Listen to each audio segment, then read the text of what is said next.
وبركاته. أعوذ بالله من الشيطان الرجيم. بسم الله الرحمن الرحيم. يا أيها الذين آمنوا اتقوا الله وقولوا قولا سديدا يصلح لكم أعمالكم ويغفر لكم ذنوبكم ومن يطع الله ورسوله فقد فاز فوزا عظيما. صدق اللہ العظیم. 1446 ہجری مطابق 22 جولائی 2024 عیسوی دن پیر بعد نماز عصر جامع مسجد عالیہ گن فاؤنڈری کے کانفرنس ہال میں منعقد کی جا رہی ہے. شریعت انفارمیشن سروس کی 946ویں نشست. عنوان ہے ازواجی مسائل کا قرآنی حل. مخاطب کریں گے عالی جناب مفتی ڈاکٹر تنظیم عالم قاسمی صاحب. میں ادباً گزارش کرتا ہوں ڈاکٹر مفتی عالم قاسمی صاحب سے وہ ڈائس پر آئیں اور ہمیں مخاطب کریں. الرحمن الرحیم. الحمد للہ رب العالمین والصلاة والسلام علی سید المرسلین وعلى آلہ وصحبہ وذریاتہ وازواجہ وأهل بیتہ اجمعین. اما بعد فقد قال اللہ تبارک وتعالی فی القرآن المجید فاعوذ باللہ من الشیطان الرجیم بسم اللہ الرحمن الرحیم. الرجال قوامون علی النساء بما فضل اللہ بعضهم على بعض وبما انفقوا من اموالهم. صدق اللہ العظیم. ناظرین کرام اور سامعین اعظام، میرے بزرگوں اور دوستوں، آج ہمارے معاشرے میں اور ہمارے مسلم سماج میں خاص طور پر جو مسائل و مشکلات ہیں، ان مسائل و مشکلات میں سے ازدواجی مسائل بھی شامل ہیں. میاں بیوی کے درمیان جو تعلقات ہیں جب کشیدہ ہو جاتے ہیں تو پھر بڑی پریشانی ہوتی ہے، اور وہ ٹینشن جو گھر کا ٹینشن ہوتا ہے بہت خطرناک ٹینشن ہوتا ہے. باہر میں نہ تو مرد کو آرام اور سکون ملتا ہے اور نہ ہی اندر میں گھر میں رہنے والی بیوی کو سکون ہے. دونوں ٹینشن میں زندگی گزار رہے ہوتے ہیں. بعض وجوہ سے اگر مرد نے طلاق دے بھی دی اپنی بیوی کو تو ہائی کورٹ کا چکر ہے، کورٹ کا چکر ہے، پھر بہت ساری پریشانیاں آج کل جو ملکی قوانین ہے اس کی وجہ سے بھی. اور کبھی ایسا بھی ہوتا ہے کہ عورتیں مظلومہ ہیں اور عورتوں پر مرد نے ظلم کیا ہے اور اسے طلاق دے دی ہے، یا عورت کو مرد نے ایسے ہی لٹکا کر کے رکھا ہے اور وہ عورتیں برقع پوش خواتین وہ مہیلا کوڈ کے چکر لگا رہی ہیں. تو مرد حضرات بھی پریشان ہیں اور عورتیں بھی پریشان ہیں ازدواجی مسائل کو لے کر کے. بہت سے مرد حضرات ایسے ہیں جو اپنی بیوی کے ساتھ حسن سلوک نہیں کرتے، نہ تو ان کے ساتھ بہتر سلوک کرتے ہیں، نہ تو ان کا حقوق ادا کرتے ہیں، ان کے حقوق کی کوئی رعایت ان کے پاس نہیں ہے، وہ اس کو اپنی باندی اور نوکرانی سمجھ کر کے زندگی گزارنے پر مجبور کر رہے ہوتے ہیں،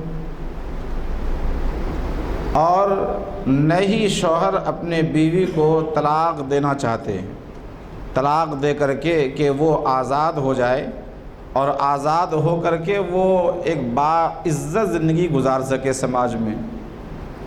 بہت سے مرد ایسے بھی ہمارے معاشرے اور سماج میں، بہت سے ہماری مسلم خواتین ایسی بھی ہیں جو اپنے گھر میں وہ مالکہ بن کر کے رہنا چاہتی ہیں، شوہر کو اپنا غلام بن کر کے رکھنا چاہتی ہیں،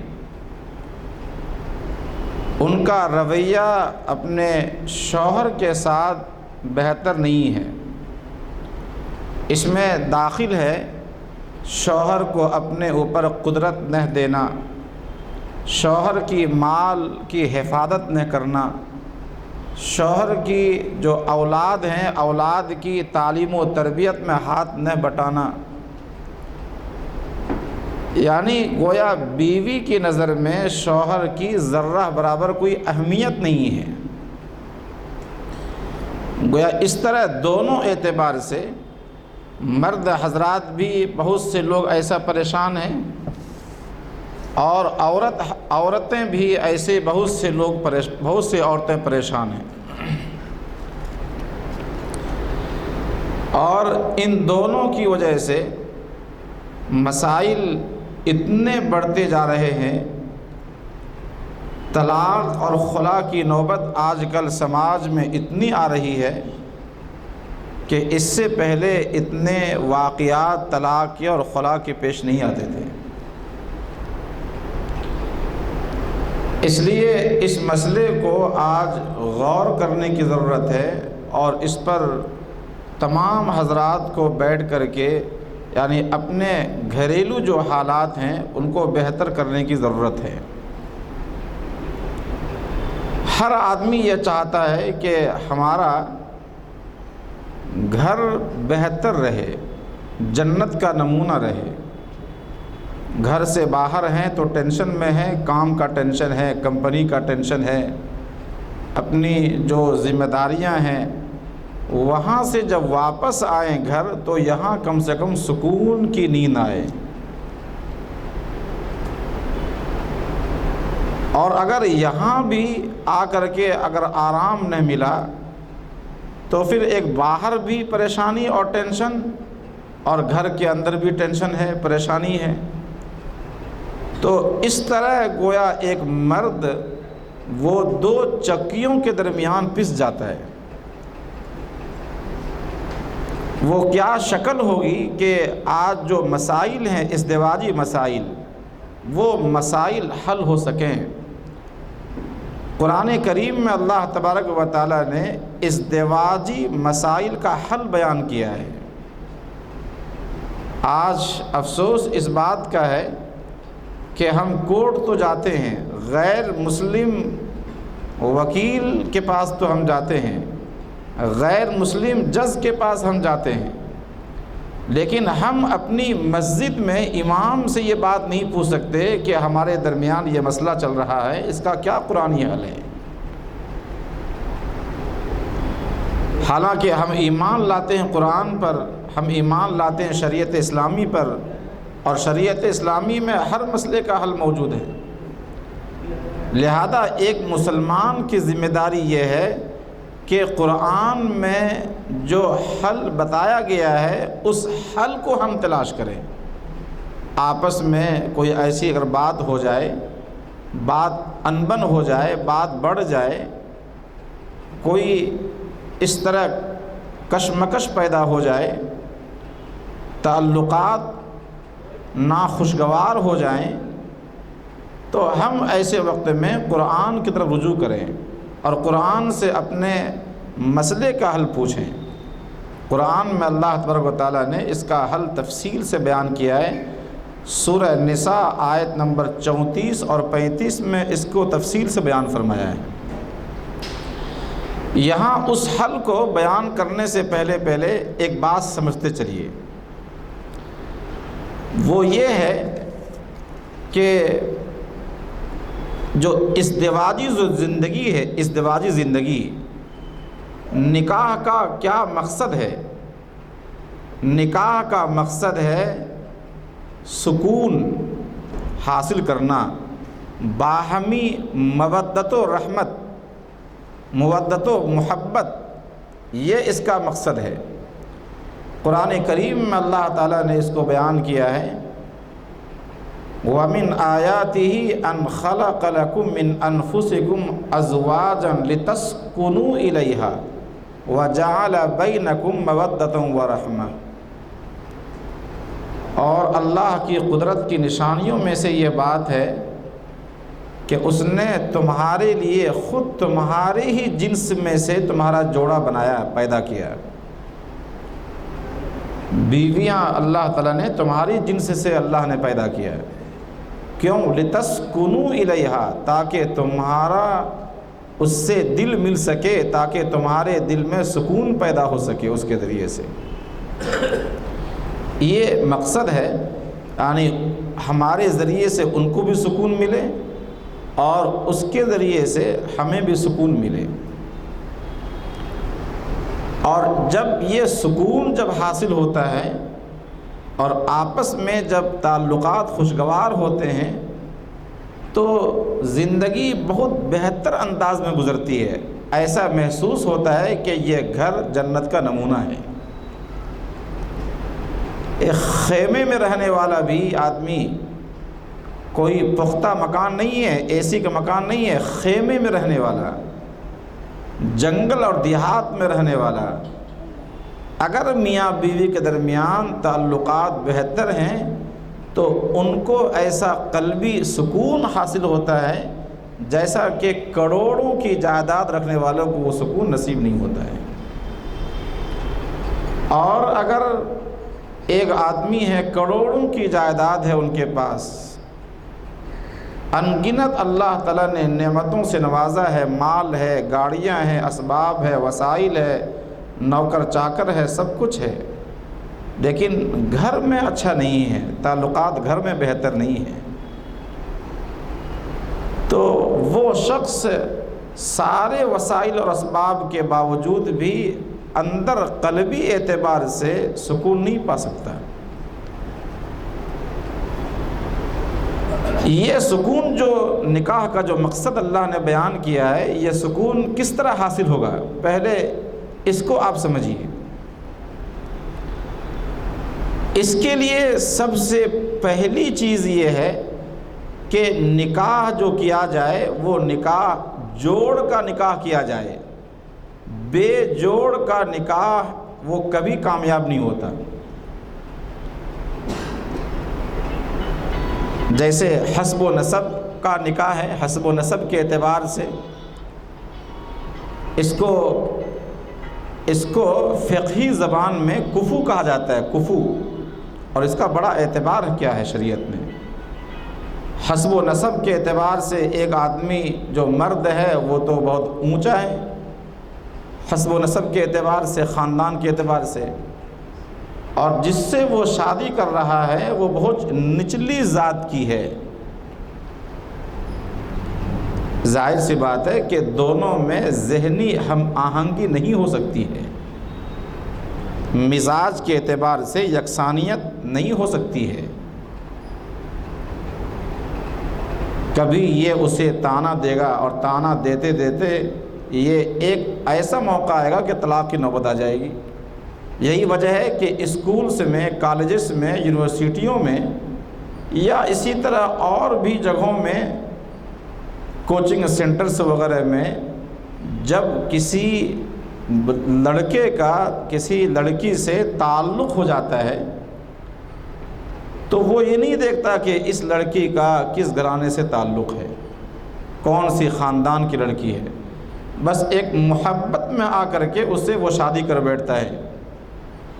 یہ مزاج کی یکسانیت نہ ہونے کی وجہ سے یہ جو رشتہ ہوتا ہے یہ رشتہ میں دوام نہیں ہوتا اور اس میں پائیداری نہیں ہوتی، ٹھہراؤ نہیں ہوتا۔ اسی لیے شریعت نے کفو کو رکھا ہے، یعنی جوڑ کے شادی ہونی چاہیے۔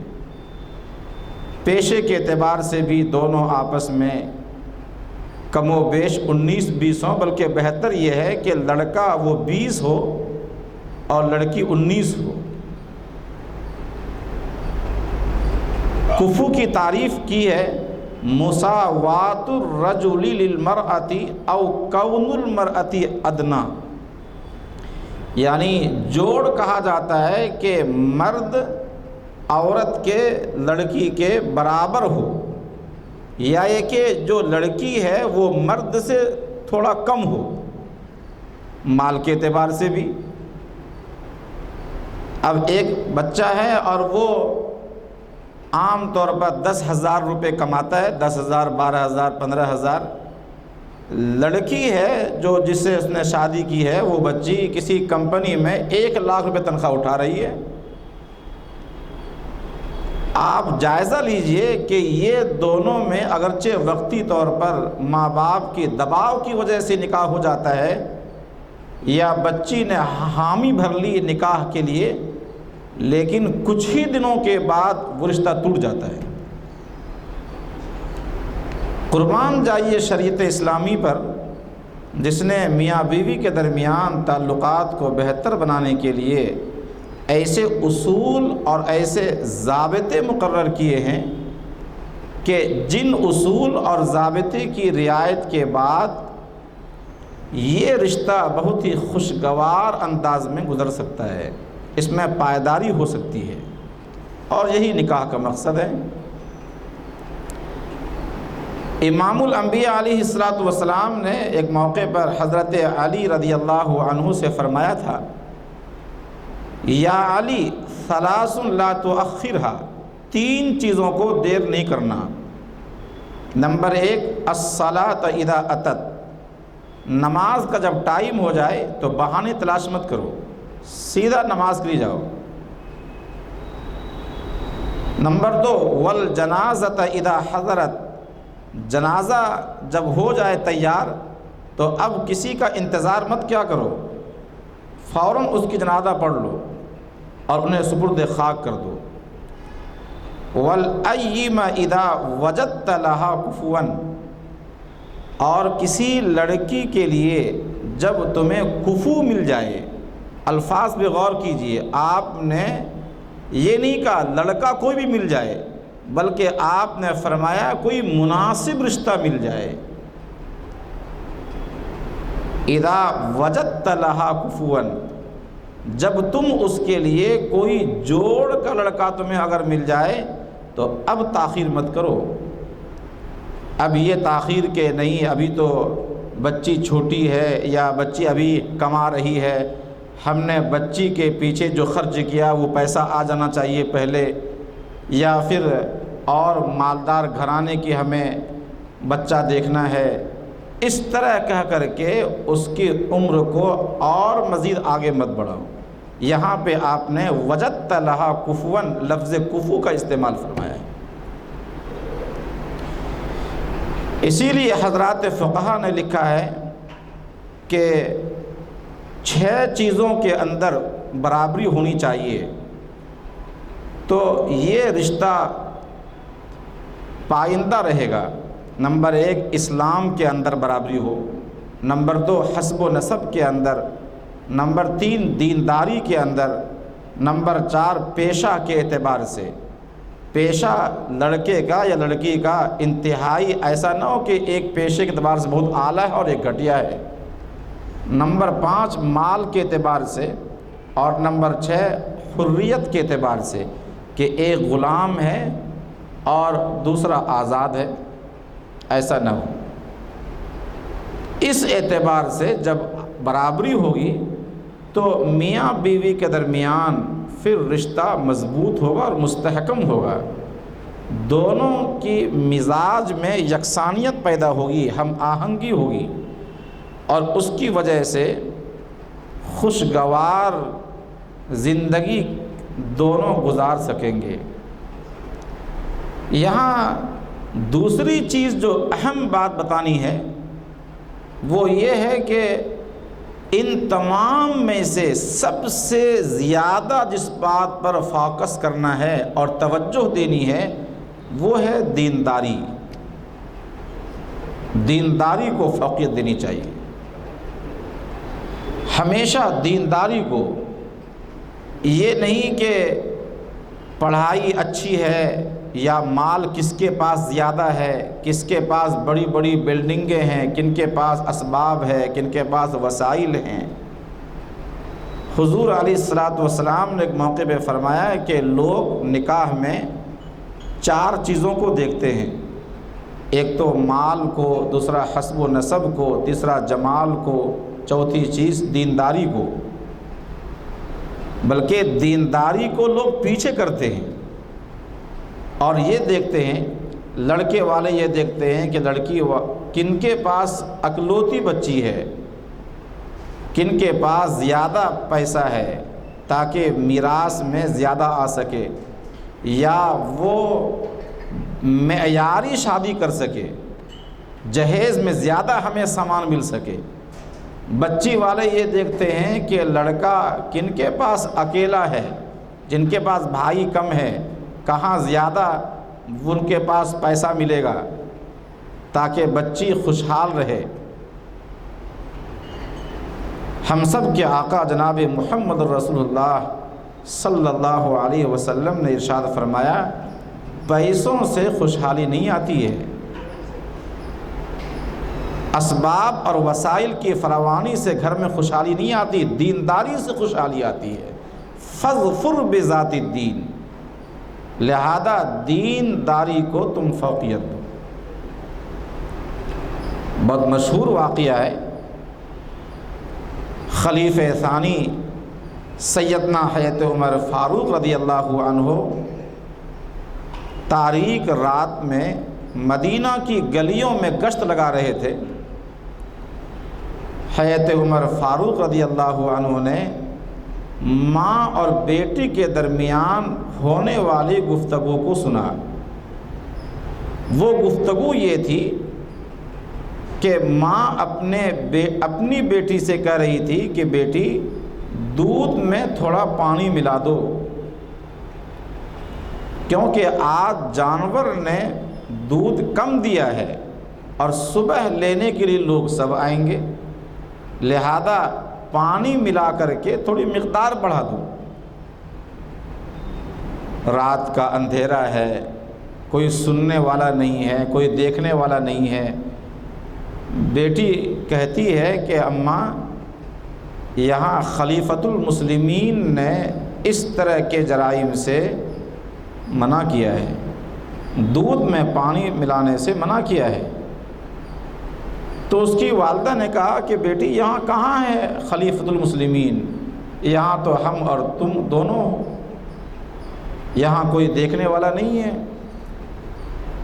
تو اس کی بیٹی نے جواب دیا کہ اماں، اگر یہاں خلیفۃ المسلمین نہیں ہے اور وہ ہمیں نہیں دیکھ رہا ہے تو خلیفۃ المسلمین اور ہم لوگوں کا رب تو دیکھ رہا ہے جو آسمان پہ بیٹھا ہے۔ اس بچی میں جو تقویٰ تھا، جو دینداری تھی، حضرت عمر فاروق رضی اللہ عنہ نے یہ بات سن لی اور انہوں نے اس گھر پہ نشان لگا دیا۔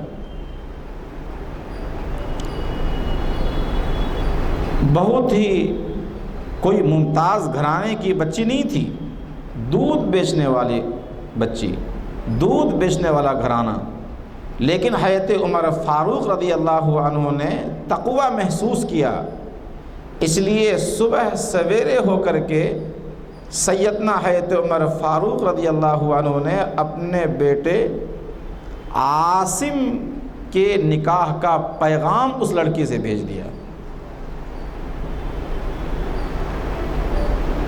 صرف اس بنیاد پر، کہاں خلیفۃ المسلمین، لاکھوں میل مربع کلومیٹر کا حکمران، صرف تقویٰ کی وجہ سے۔ خوف خدا کی وجہ سے، دینداری کی وجہ سے،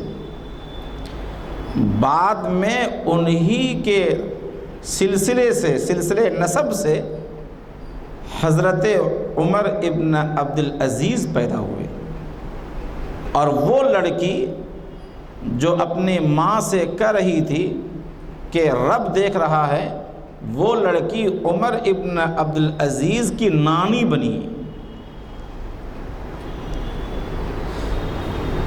اس لیے اس بات کی آج ضرورت ہے، ہمیں اس بات پر فوکس کرنا چاہیے کہ ہم اپنی اولاد کا نکاح کے لیے ترجیح دیں تو دینداری کو ہم ترجیح دیں۔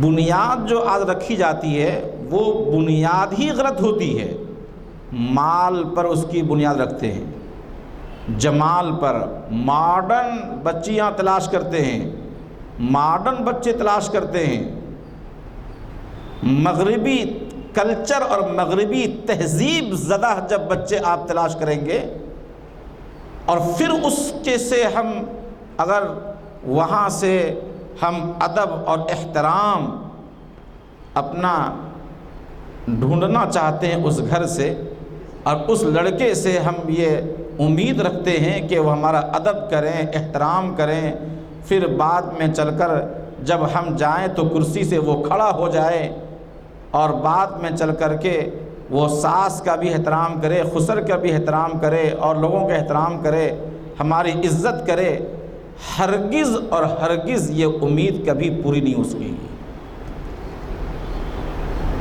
اگر ہم یہ چاہتے ہیں کہ ہمارا گھر بھی اچھا رہے اور ہماری جو بچی ہے یا جو بچہ ہے دونوں کے درمیان جو تعلقات ہوں، یہ تعلقات بہتر انداز میں گزرے، خوشگوار ماحول میں یہ دونوں اپنی زندگی گزار سکیں، تو اس کے لیے اساسی حیثیت ہے اس بات کی کہ ہم رشتہ مناکحت کی بنیاد رکھیں تو صرف اور صرف دین کے اوپر رکھیں۔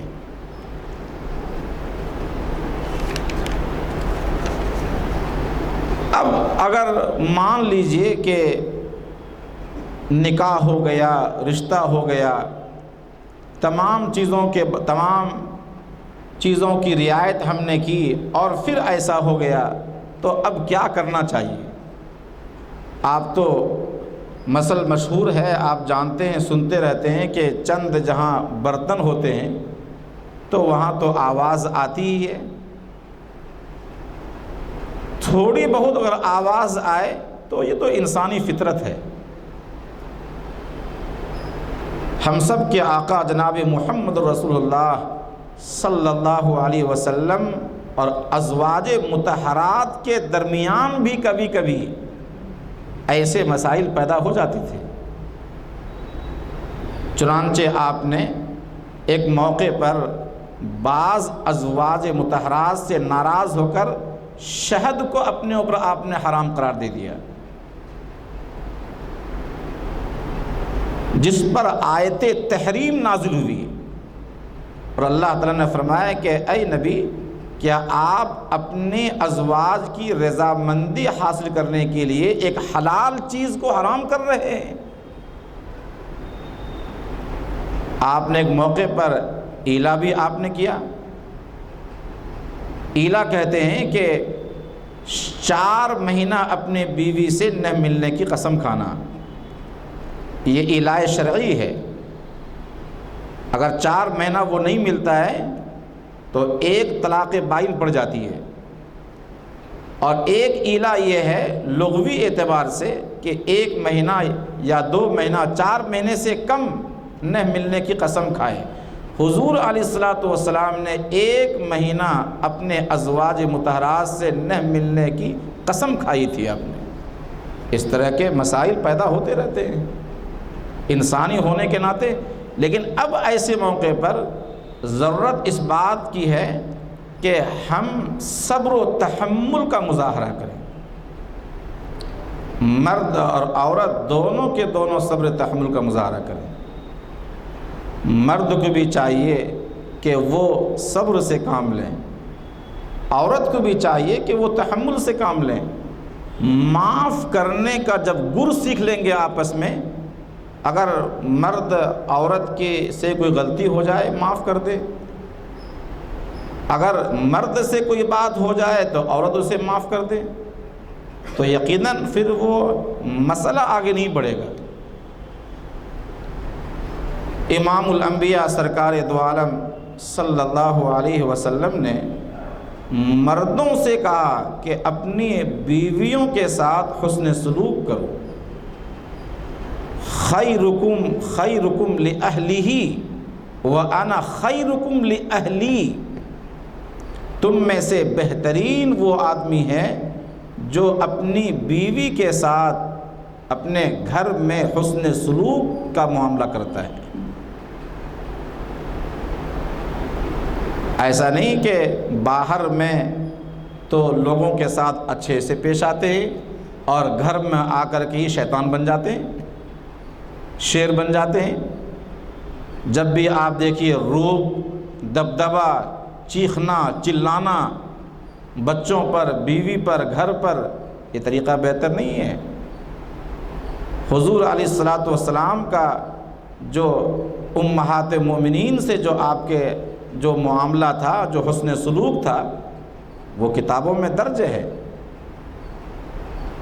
ام المومنین حضرت عائشہ سے آپ فرماتے تھے، جب پانی پیتے ہوئے آپ دیکھتے تو آپ فرماتے ذرا میرے لیے بھی تھوڑا پانی بچا کے رکھو۔ پھر اس کے بعد جب پانی آپ کو دیتی تھی تو آپ فرماتے تھے تم نے کس جگہ سے پانی پیا ہے، اسی جگہ پیالے کو گھما کر کے جس جگہ حضرت عائشہ نے پیا ہوتا اپنا لب رکھ کر کے اسی جگہ امام الانبیاء علیہ الصلوۃ والسلام لب مبارک رکھ کر کے پانی پیا کرتے تھے۔ امت کو آپ نے حسن سلوک کی تعلیم دی ہے۔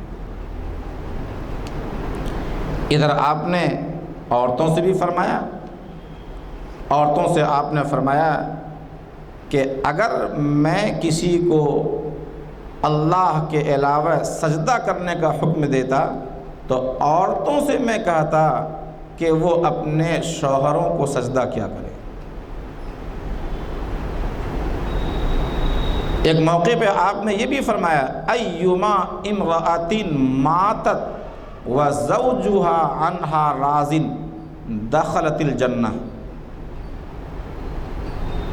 کسی عورت کا انتقال ہو گیا اس حال میں کہ شوہر اس سے راضی تھا انتقال کے ٹائم میں،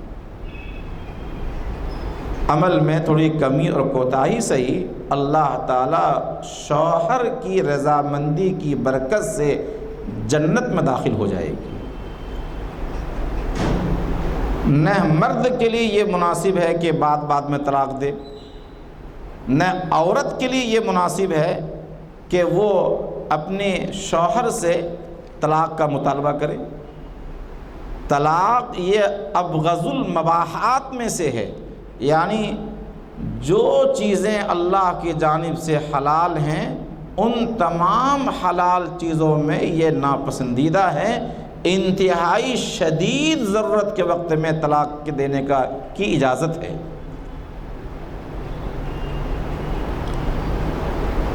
عورت سے بھی آپ نے فرمایا کہ اگر کوئی عورت بغیر کسی سخت ضرورت کے اپنے شوہر سے طلاق یا خلا کا مطالبہ کرتی ہے فحرام علیہا رائحۃ الجنہ، جنت کی بو بھی اس کے اوپر حرام کر دی جائے گی۔ جو شریعت نے جو اصول بیان کیا ہے اور جن ہدایات کی شریعت نے تعلیم دی ہے، اگر ان ہدایات کو اگر برتا جائے تو یقین کے ساتھ یہ کہا جا سکتا ہے کہ آج جو ہمارے پاس برقع پوش خواتین کا چکر لگانا، مہیلا کورٹ میں مردوں کا پریشان ہونا، ہمارے مدارس میں دارالافتاء میں سب سے زیادہ جو مسائل آتے ہیں وہ طلاق کے مسائل آتے ہیں۔ وہ خلا کے مسائل آتے ہیں۔ قرآن کریم میں اللہ تبارک و تعالیٰ نے ارشاد فرمایا کہ ان سب کے باوجود اگر ایسا ہو جائے تو کیا کرنا چاہیے۔ قرآن کی ترتیب دیکھیے، قرآن کیا کہتا ہے، الرجال قوامون علی النساء، یہاں سے قرآن نے شروع کیا ہے۔ غور کرنے کی بات ہے، قرآن کہتا ہے کہ مردوں کو ہم نے نگراں بنایا ہے۔ بہت سے لوگ ترجمہ حاکم کا بھی کرتے ہیں اور اس ترجمے سے غلط فہمی میں لوگ پڑ جاتے ہیں۔ اب حاکم کا مطلب یہ ہوا کہ بس ہم تو ان کے اوپر بادشاہ بنے ہوئے ہیں، اب لاٹھی لے کر کے ہمیشہ اس کے سر کے سامنے کھڑا ہے۔ نہیں، قوام کے معنی آتے ہیں نگراں، ذمہ دار کے معنی میں آتے ہیں، یعنی ان کی نگہداشت، ان کی عزت و آبرو کی حفاظت، ان کی ضروریات کی تکمیل، بچوں کی تعلیم و تربیت کا انتظام۔ گویا کہ اس اعتبار سے اللہ تعالیٰ نے مرد کو خاندان کا یا کم سے کم اپنے گھر کا صدر بنایا ہے۔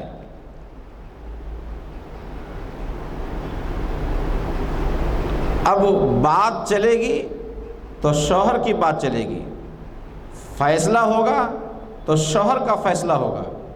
شوہر کو یہ حکم دیا گیا ہے کہ وہ اپنی بیوی سے مشورہ بھی کریں، لیکن جب گھر میں بات چلے گی تو شوہر کی بات چلے گی۔ آپ جائزہ لیجئے، جن گھروں میں بھی عورتیں حکمرانی کرتی ہیں ان گھروں میں کبھی بھی مرد کو سکون نہیں ملے گا، اور اس میں کبھی بھی تعلقات بہتر نہیں ہو سکتے، وہ خاندان تباہ ہو جائے گا۔ مغربی تہذیب نے جو آج ہمیں سوچ دیا ہے کہ مرد اور عورت یہ دونوں برابر ہیں، کوئی اس میں بڑا نہیں ہے، کوئی ذمہ دار نہیں ہے، کوئی صدر نہیں ہے، اس کی وجہ سے مغربی تہذیب اور مغربی کلچر کے اس بات کی وجہ سے اور اس سوچ کی وجہ سے وہاں کا خاندانوں کا آپ جائزہ لیجئے، وہاں نہ کوئی خاندان رہا، نہ کوئی گھرانہ ہے، نہ ایک دوسرے سے کوئی امتیازی برتاؤ ہے، کون شوہر ہے کون بیوی ہے، کس کو باہر جانا چاہیے کس کو اندر رہنا چاہیے۔ اللہ تبارک و تعالیٰ نے مرد کو جسمانی قوت دی ہے، سوچنے کی جو طاقت ان کو دی ہے عورت کو نہیں دیا ہے۔ یہ اللہ کی حکمت ہے، اللہ کا فیصلہ ہے۔ دل و دماغ کی جو قوت مردوں کو حاصل ہے یہ عورت کو نہیں ہے۔ اس کو آگے اللہ نے بیان کیا، بما فضل اللہ بعضهم علی بعض۔ تمام گھروں میں سے اللہ نے بیت اللہ کو سب سے مقدس بنایا، یہ اللہ کی حکمت ہے۔ تمام مہینوں میں اللہ تعالیٰ نے رمضان کو فوقیت دی، یہ اللہ کی حکمت ہے۔ تمام دنوں میں اللہ نے جمعہ کو فوقیت دی، یہ اللہ کی حکمت ہے۔ ویسے ہی اللہ تعالیٰ نے مرد کو طاقت دی، جسمانی طاقت دی ہے، دل و دماغ کی طاقت دی، سوچنے کی طاقت دی، ان کو دماغ دیا، قوت فیصلہ دیا۔ اس لیے اللہ تعالیٰ نے ان کو نگراں بنایا، گھر کا خاندان کا بڑا بنایا، صدر بنایا۔ جس کو اللہ نے بڑا بنایا، عورت اگر اسے بڑا بنا کر کے چلے تو گھر میں کبھی انبن نہیں ہوگی۔ اللہ تعالیٰ نے دوسری وجہ بیان کی، وَبِمَا أَنفَقُوا مِنْ أَمْوَالِهِمْ۔ مرد کو سوچو تو ذرا کہ یہ کمپنیوں میں جا کے کام کرتے ہیں، صبح سے لے کے شام تک کاروبار میں جٹے رہتے ہیں، مارا پھرتے ہیں، یہاں جاتے ہیں وہاں بھاگتے ہیں، وہاں جاتے ہیں، ڈبل ڈیوٹی کر رہے ہیں، کس کے لیے؟ تمہارے آرام کے لیے۔ وَبِمَا أَنفَقُوا مِنْ أَمْوَالِهِمْ، اپنی کمائی ہوئی دولت، اپنے کمائی ہوئی چیزوں میں سے وہ تمہارے اوپر خرچ کر رہے ہیں۔ کیا احسان نہیں ہے مردوں کا تمہارے اوپر؟ لہذا اس کا تقاضا یہ ہے کہ عورتیں ان کی اتباع کریں۔ چنانچہ آگے قرآن کہہ رہا ہے فالصالحات قانتات حافظات للغیب بما حفظ اللہ۔ نیک عورتیں وہ ہیں جو اپنے شوہر کی جائز چیزوں میں اتباع کریں۔ جائز چیز، ناجائز چیز میں تو کسی کی اتباع نہیں ہے، چاہے باپ ہی کیوں نہ ہو۔ شریعت نے جو چیز ناجائز قرار دے دیا ہے اس میں کسی کی پیروی نہیں ہوگی۔ جائز چیزوں میں عورتوں کو چاہیے کہ وہ مردوں کی اتباع کریں، ان کا کہنا مانیں، ان کو اہمیت دیں، ان کی بات کو فوقیت دیں، اپنی بات پر غور سے ان کی بات سنیں، اور اگر شوہر نہ ہو تو اپنی عصمت اور اپنی عفت کی حفاظت کریں، شوہر کے مال کی حفاظت کریں، اولاد کی تعلیم و تربیت کا انتظام کریں۔ للغیب بما حفظ اللہ۔ دونوں کو ہدایات دینے کے بعد اللہ تبارک و تعالیٰ نے فرمایا کہ اگر ان تمام چیزوں کے باوجود پھر بھی اگر تمہارے گھر میں بیوی سے تمہاری انبن ہو جائے، تعلقات کشیدہ ہو جائیں،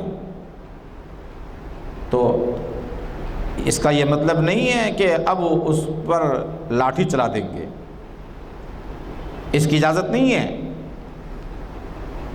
انتقام کی راہ اختیار نہ کی جائے۔ بیوی عورتیں تو عام طور پر ناسمجھ ہوتی ہیں، اللہ تعالیٰ نے مردوں کے مقابلے میں جو عورت کو سوچنے کی جو صلاحیت ہے وہ کم دی ہے، اسی لیے ایک مرد کی شہادت 2 عورتوں کے برابر ہے۔ حضور علیہ الصلوۃ والسلام نے خود ناقص العقل قرار دیا اس وجہ سے۔ تو پہلی کیا کریں گے؟ پہلی چیز ہے فَعِظُوهُنَّ وَاللَّاتِي تَخَافُونَ نُشُوزَهُنَّ فَعِظُوهُنَّ۔ جن عورتوں کی بدسلوکی اور غلط رویہ کا تمہیں شبہ ہے یا ان کے ساتھ تعلقات کشیدہ ہیں، تو اللہ تعالیٰ نے ہدایت دی ہے پہلے نمبر پر فَعِظُوهُنَّ، ان کو نصیحت کرو، افہام و تفہیم سے کام لو، وعظ و تذکیر سے کام لو، اللہ کے خوف ان کے دل میں پیدا کرو، کتابیں پڑھ کے سناؤ ان کو۔ آج جمعہ میں جو ہم سنتے ہیں وہ جمعہ کا بیان ہمیں چاہیے کہ ہم عورتوں کو اپنے گھروں میں، بیٹیوں کو، بہنوں کو، بیوی کو بیٹھا کر کے انہیں یہ تمام باتیں سنائیں۔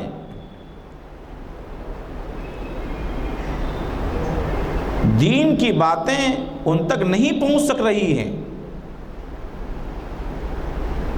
اچھے علماء کرام کے بیانات انہیں سنائیں، معتبر علماء کرام کے بیانات سنائیں۔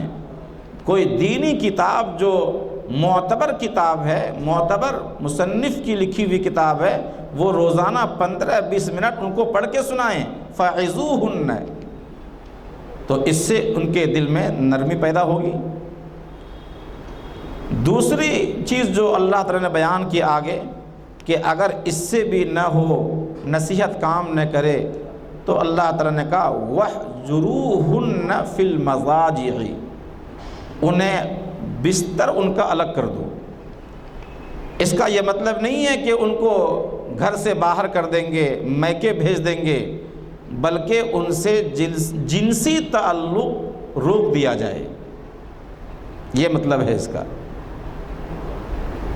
ان کے طرف اس اعتبار سے توجہ نہ دی جائے۔ بے تعلقی کا اظہار کیا جائے، اگر تھوڑی بھی عقل ہوگی، سمجھ ہوگی، تو یقیناً وہ پھر اپنے شوہر کی طرف لوٹ جائیں گے اور ان کے دل میں شوہر کی عظمت پیدا ہوگی۔ اور اگر اس سے بھی کام نہ چلے تو تیسرے نمبر پر ہے، قرآن نے بیان کیا اسی آیت میں، وَاضْرِبُوهُنَّ۔ وَاضْرِبُوهُنَّ کے معنی آتے ہیں سرجنش کرنا، یعنی ہلکی سرجنش، جب ضرورت پڑے تو ہلکی سرجنش۔ حضرت عبداللہ ابن مسعود جو مفسر قرآن ہیں، وہ اس آیت کی تفسیر کرتے ہیں مسواک کے ذریعے سے ہلکی مار ماریں۔ یہ مطلب نہیں ہے کہ لٹھ لے کر کے اس پر پل پڑے، اس کے الٹا لٹکا دیں، اس کے پاؤں ہاتھ باندھ دیں، ان کے ساتھ تشدد کی راہ اختیار کی جائے، ہرگز اور ہرگز درست نہیں ہے۔ اور جہاں ضرورت نہ ہو وہاں بیجا سختی، ایذا رسانی، مار پیٹ کی ہرگز گنجائش نہیں ہے۔ قرآن نے کتنا بہترین انداز میں آگے فرمایا، دیکھیے فَإِنْ أَطَعْنَكُمْ فَلَا تَبْغُوا عَلَيْهِنَّ سَبِيلًا، اگر وہ اس سے سمجھ جائیں اور وہ تمہاری اتباع کرنے لگیں، وہ لوٹ جائیں اگر اچھے اخلاق کی طرف، تو تم ان کے اوپر ایذا رسانی اور مار پیٹ کے راستے تلاش مت کرو، بہانے مت بناؤ۔ ان اللہ کان علیٰ کبیرا، اللہ بہت بلند ہے اور بہت بڑا ہے، وہ تمہاری نمازوں کو نہیں دیکھے گا، تمہارے اخلاق کو دیکھے گا کہ تمہارے اخلاق اپنے بچوں کے ساتھ، اپنے بیوی کے ساتھ کیسے ہیں۔ تہجد اور نوافل سے زیادہ ضرورت اس بات کی ہے کہ ہم اپنے گھر میں اخلاق سے پیش آئیں، اور اگر اس سے بھی کام نہ چلے تو آگے اللہ تعالیٰ نے کہا ہے جو چوتھی چیز ہے، وَإِنْ خِفْتُمْ شِقَاقَ بَيْنِهِمَا فَابْعَثُوا حَكَمًا مِّنْ أَهْلِهِ وَحَكَمًا مِّنْ أَهْلِهَا إِنْ يُرِيدَ إِصْلَاحًا يُوَفِّقِ اللَّهُ بَيْنَهُمَا، یعنی حَكَمًا مِّنْ أَهْلِهِ کا مطلب یہ ہوا کہ اگر ان تمام چیزوں کے باوجود بھی اگر آپس کا رشتہ صحیح نہ بن سکے اور منافرت اتنی پیدا ہو جائے کہ ایک چھت کے نیچے دونوں کا آپس میں زندگی گزارنا مشکل ہو جائے، دوسرے الفاظ میں آپ کہیے کہ عذاب بن جائے، تو اب مسئلہ دو کا نہیں رہا، اب مسئلہ یہاں سماج کا آ گیا۔ اس لیے قرآن نے آگے سماج کو خطاب کیا ہے،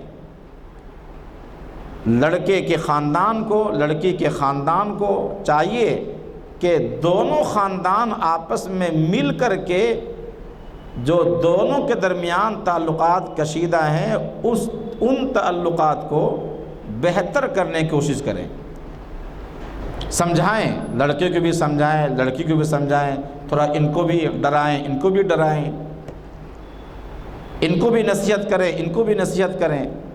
سماج کو اب آنا چاہیے، خاندان کو اب سامنے میں آنا چاہیے۔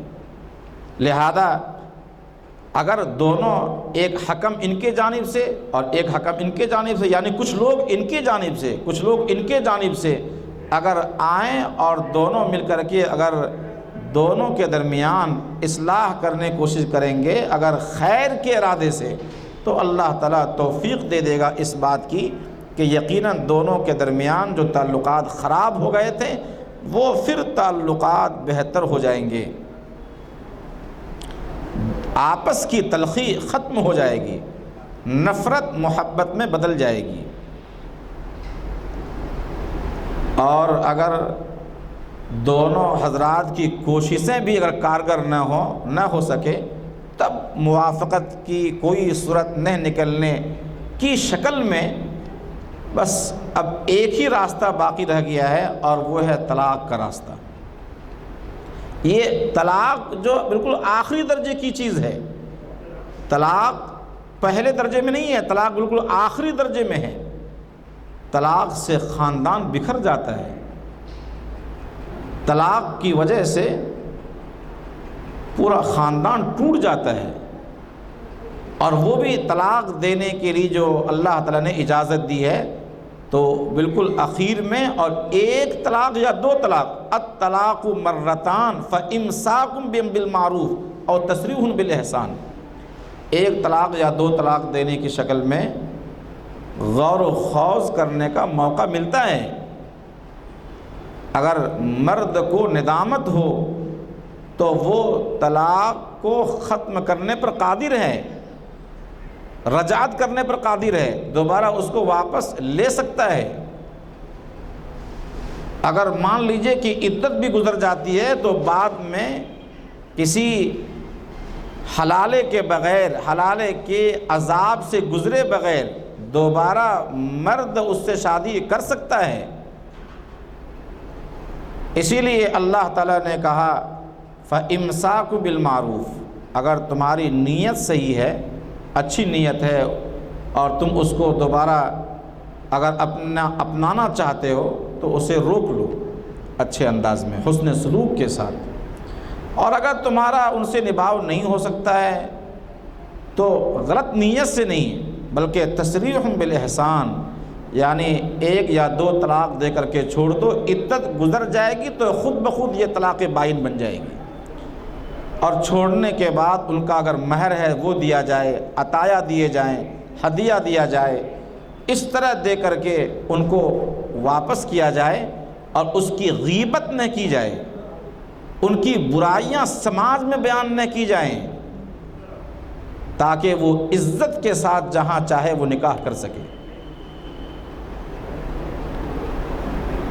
آج کل جو ہوتا ہے کہ جب تک تعلقات بہتر تھے تو بہتر انداز میں، یعنی ساری تعریفیں ان کی کیا کرتے تھے، اور جہاں تعلقات خراب ہو گئے تو اس بچی کی برائی، بچی کے والدین کی برائی، خاندان کی برائی، یہ تو ایک بچی کی زندگی کے ساتھ کھلواڑ ہے۔ یا بچی والے کو چاہیے کہ وہ بچے کی برائی بھی روڈ پر نہ لائیں۔ ٹھیک ہے، اللہ تبارک و تعالیٰ نے جہاں تک رکھا تھا ہم لوگوں ان کے تعلقات کو بہتر کرنا، وہ دونوں آپس میں رہے۔ غیر مسلموں کی طرح یہ کوئی ایسا معاہدہ نہیں ہے، زندگی کا معاہدہ، زندگی بھر کا معاہدہ نہیں ہے کہ شوہر کے مرنے کے بعد عورت بھی اس کی چتا پر جل جاتی تھی پہلے۔ اللہ تعالیٰ نے طلاق کی گنجائش رکھی ہے کہ جو نکاح کا مقصد ہے سکون، مودت و محبت، گھر کے تعلقات کو خوشگوار بنانا، خوشحال زندگی گزارنا، اگر یہ نہ ہو سکے تو اس وقت آپ طلاق کی راہ کو یا خلا کی راہ کو اختیار کر سکتے ہیں۔ صحابہ کرام نے اس کو اختیار کیا، لیکن بہت ہی بعد کے مرحلے میں یہ۔ بہرحال آج اس بات کی ضرورت ہے کہ جو میاں بیوی کے تعلقات کے لیے اسلامی جو ہدایات ہیں ان ہدایات پر ہم عمل کریں، اور یکے بعد دیگرے جو بھی اسلامی تعلیمات ہیں، ہدایات ہیں، اگر ان ہدایات پر عمل کریں گے تو طلاق کی نوبت نہیں آئے گی، اور میاں بیوی کے تعلقات خوشگوار ہوں گے، گھر کا ماحول بہتر ہوگا، اور ایک گھر کا جب ماحول بہتر ہوگا تو دوسرے کا بھی بہتر ہوگا، خاندان کے تعلقات بہتر ہوں گے، اور اس طرح معاشرہ اور سماج پاکیزہ ہونے کے ساتھ ساتھ ایک بہترین خوشحال ماحول اور خوشحال گھرانہ اور خاندان کی تشکیل عمل میں آئے گی۔ اللہ تبارک و تعالی ہم سب کو عمل کی توفیق عطا فرمائے۔ وآخر دعوانا ان الحمد للہ رب العالمین۔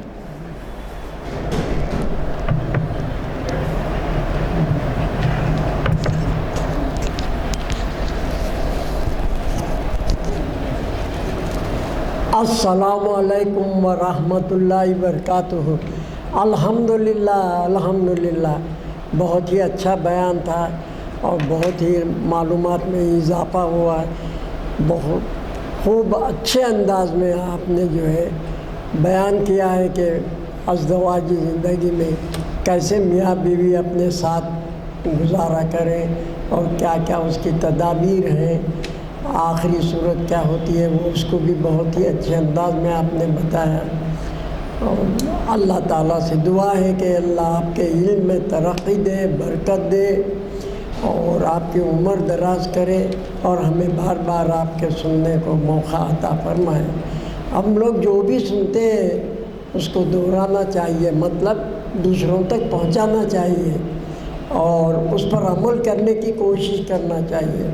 اللہ تعالیٰ ہم سب کو ہدایت دے، توفیق دے، جو سنے ہیں اس پر عمل بھی کریں، دوسروں تک پہنچانے کا ہم کو معاملہ فرمائے۔ تب الحمدللہ اللہ آپ کو اجر عظیم عطا فرمائے۔ الحمدللہ رب العالمین۔ اللہم صلی علی سیدنا محمد وعلی آل سیدنا محمد وبارک وسلم۔ ربنا آتنا فی الدنیا حسنۃ وفی الآخرۃ حسنۃ وقنا عذاب النار وادخلنا الجنۃ مع الابرار یا عزیز یا غفار یا رب العالمین۔ رب اغفر وارحم وانت خیر الراحمین۔ اللہم ارحمہما کما ربیانی صغیرا۔ رب اغفر لی رب اغفر لی رب اغفر لی یا الہ العالمین یا رحم الراحمین۔